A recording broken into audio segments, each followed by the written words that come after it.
Wala talaga sa Pilipinas yan. Kaya tumigil-tigil na yung mga DDS trolls na yan na wala nang wala nang maibatong issue sa ating gobyerno.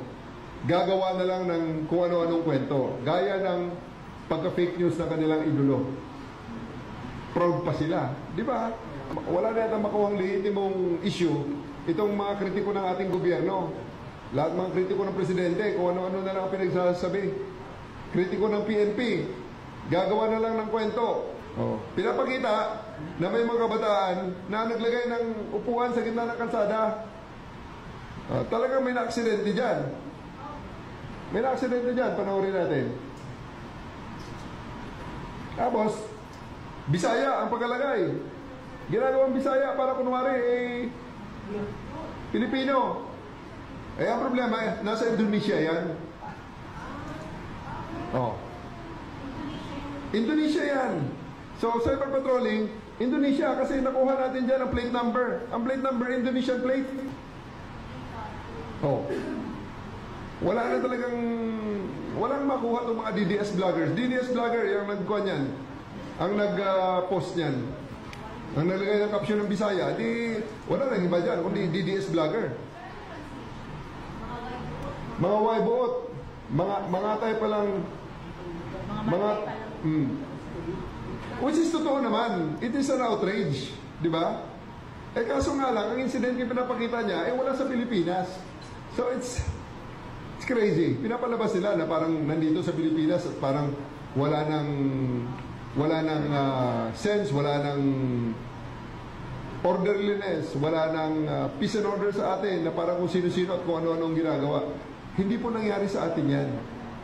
Siguro naman wala pang Pilipino. Wala sana Pilipino ganyan, ha?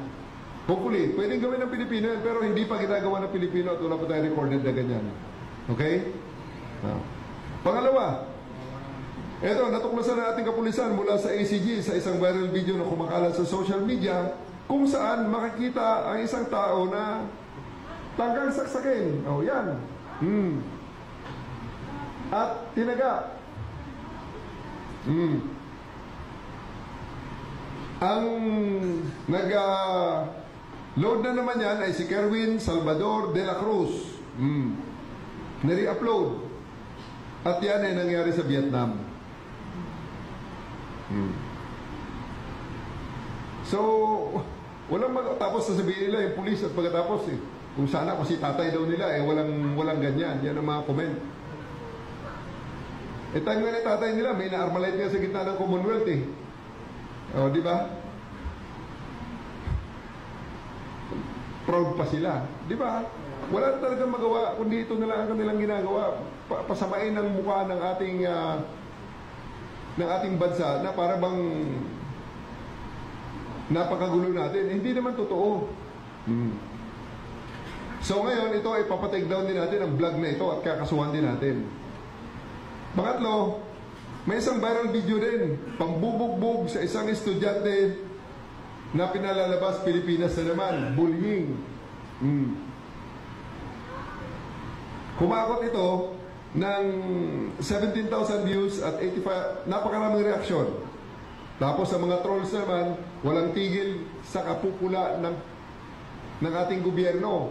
Mahina ang pulis, hindi gumagalaw ang DepEd, kung ano-anong mga pinagsasabi. Ang problema, Indonesia.